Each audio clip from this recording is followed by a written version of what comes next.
What do you call origami on the blockchain? Well, in particular, on the Aurora blockchain. It's origami. You get it? Aurora, origami, Aurigami. Okay, sorry guys. Really lame joke. In today's KuCoin DigiDive, we're going to be talking about origami. If you guys are ready to go ahead and get started trading with this asset, there's a link in the description below. The link will give you 20% off trading fees. All right, so before we get into this deep dive, I got to announce a couple things. First, KuCoin is going to provide KCS trial funds for 1,000 winners to participate in the 21st Spotlight project. Let's go ahead and go over what these Spotlight trial funds mean. The KuCoin trial funds allows anyone to participate in the KuCoin Spotlight, which is one of the most profitable token sales so far. Normally, each person needs to hold at least 100 KCS tokens, which are $20 a pop, in the KuCoin account to be eligible to take part in the Spotlight. But if you get trial funds, you'll receive a free quota to participate in the Spotlight token sale and get rewards without any threshold. 1,000 winners will get 100 KCS quota each to participate in the PLY Spotlight. Do a couple of simple tasks and it's as easy as it sounds. I'll put the trial fund announcement link in the description below for you to check out how to claim that. Winners will get notifications on April 29th. Also be aware of the campaign duration and deadline. It will run from hour 16 on April 26th to the first hour on April 29th, UTC. Now let's go and get into this deep dive. What is origami? Well, first you need to know what borrowing and lending is. There's several other protocols similar to origami, like Aave, you have Compound, you have Screen Finance. There's just several different protocols. But the TLDR on how these borrowing and lending protocols work is it allows you to supply an asset and borrow another asset. So say, for example, you have some ETH, some Bitcoin, some NEAR token, some USDC. It doesn't matter. Just any different asset that you just don't want to sell in general. Let's say you have some Ethereum and you want to be able to play with all these other DeFi protocols and projects, but you don't want to sell your Ethereum. They accept USDC and USDT over there. What do I do? I don't want to sell my ETH. Well, what you can do with a borrowing and lending protocol like Aurigami is you deposit your ETH and then you can borrow stablecoins and use those in DeFi. I'll show you that later in this video on how this works, but right now they actually have a cool liquidity mining incentive that's going on the Aurigami project. So let's go and check out the landing page. I'm going to go ahead and shrink my face. What's really cool about this liquidity mining incentive that's going on right now is you can actually get paid to borrow. Yes, you heard that right. We're going to click on the Start Earning button. It's going to prompt us to connect our MetaMask wallet, and once you do that, you see these different pools. You can see their boosted rewards. What this means is they're incentivizing these pools with NEAR tokens as well as the PLY token. This deposit APY that you see is actually in the NEAR APY. They aren't even factoring in the PLY token yet. So all these incentives you are seeing here are just in the NEAR and the token that you deposit. So as you can see here in the pop-up, you have 4% paid in USDC and 15% in NEAR. So a total of 19%. And then you're getting 4 million PLY tokens. Right now there's almost 200 million USDC deposited. So theoretically, if you had 10% of this pool, you would be getting 400,000 PLY tokens per week. Now 10% is a lot. I mean, 10% in this case would be $20 million, just so you guys can keep that into perspective. But there are some pools that are lower. Like for example, the ETH pool, it only has about 55 million, and then NEAR has about 23 million. So what you would do is you would come over here and you can say, hey, I want to deposit USDC, but why would you want to deposit some stable coins if you are trying to use ETH or Bitcoin? Well, it has to do with the liquidity mining incentives. Because if I deposit my stable coins here, I'm now earning 20%, or just about 20%, and I'm also earning PLY tokens. But wait, you don't have to stop there. What you can do is you can come over here and you can borrow some stable coins. So you can borrow the USDC. You'll have to pay the 8% to do this, but remember, when you borrow, you're also going to be getting 4 million of these PLY tokens, a share of the 4 million. So once you borrow the tokens, remember, you're paying 8% for this. You now would deposit this on the lend side. So now Since we were paying 8%, we are now earning the 4% back. So theoretically, we're only losing 4%. But wait, remember, we got near rewards. So we're earning 15% in near. So if you do the math on it, you're actually getting paid to borrow. 19 minus 8 is 11. So you're profiting 11%. So you can loop this and keep looping and looping and looping to where you lend out, you borrow, then the money you borrow, you lend that back out and repeat the process, and you're able to earn more on this amount.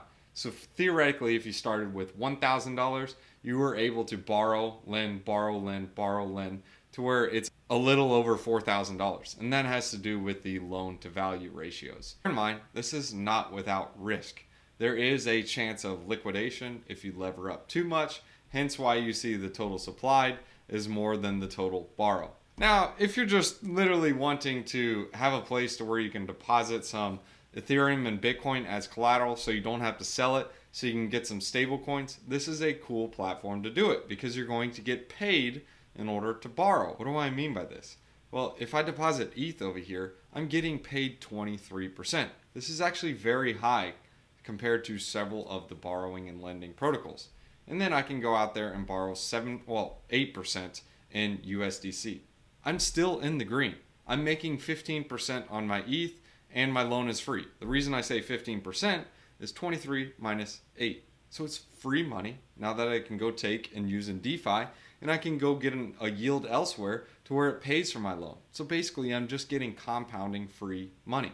So you can take advantage of this. And you can also farm the PLY token when you're doing this. You're going to farm it on the deposit and you're going to farm it on the borrow.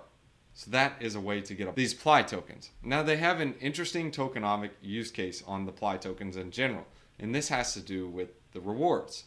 How the rewards work is when you are waiting to claim the rewards, if you don't claim the PLY token, it actually gives you a 95% pulp and a 5% PLY. This will be coming later in the tokenomics details and whatnot, but the 95% pulp, this turns into PLY as it ages. And in order for it to age, it has to sit there and accumulate in the rewards. If you do decide to claim it, it will take 52 weeks for your pulp to turn to PLY in order to be sellable. You can't sell the pulp token. The pulp is basically a locked token or a vesting token that you can't do anything with. But the PLY is a sellable token. So they create incentives in order to not claim your tokens by the longer you let them sit, the greater ratio of the PLY token you get to the pulp token. So you guys can keep that in mind. I really like how they put a bridge directly through the website as well, so people can get on here. If you are on different chains, besides just going on KuCoin and getting the Aurigami token, you can go from Ethereum, you can go from Near, you can go from Binance Smart Chain, just different chains in general in order to get on Aurora. If you guys are unfamiliar with what Aurora is, it's a EVM chain that's similar to Phantom, Avalanche, or Binance Smart Chain. It's similar to all these different L1 chains. Even the KuCoin chain. The KuCoin community chain is also a EVM chain. So here's the borrow limits I was talking to you guys about earlier in the video.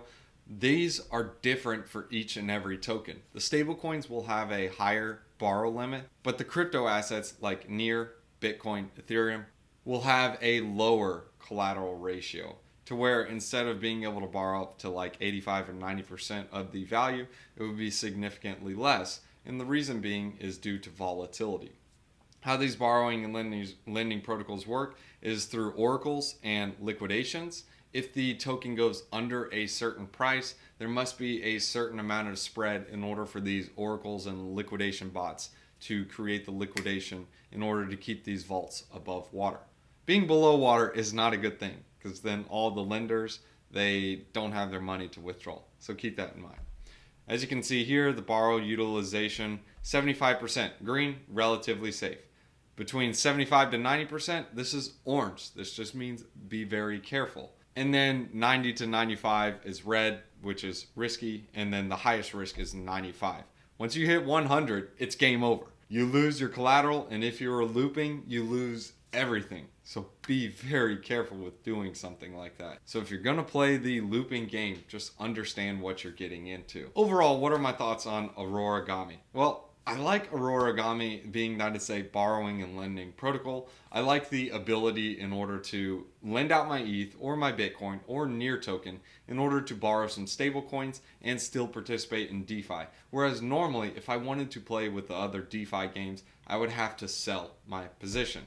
Me, I'm bullish on Ethereum and Bitcoin for the long term. Of course, is not financial advice, but having the optionality in order to not have to sell my position and be able to borrow against it and use those tokens in DeFi is really enticing to me.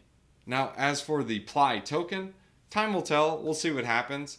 But as you can see here, I showed you guys how you can farm this token. And if a lot of people are farming the token, I don't see a ton of buy pressure on the token in general. However, that doesn't mean once the liquidity mining incentive is over that this token won't have any value or a use case. This actually is backed by several VCs like Dragonfly Capital, Polychain Capital, Mechanism Capital, Amber Group, Coinbase Ventures, and even Jump Crypto. So there's actually a lot of money behind this ecosystem. And typically with a layer 1 trade, which Aurora is a layer 1, a lot of times what retail does and other users is they speculate on the layer 1 tokens. So an example of this would be compared to Avalanche and Trader Joe. Trader Joe went up much faster than the Avalanche token did. And that just has to do with reflexivity and being a lower market cap, the token's able to pump more. Now, I'm not telling anyone to go buy this coin. Like I showed you guys, this token can just simply be farmed. Anyways, guys, those are just my overall thoughts. I hope you guys enjoyed the video.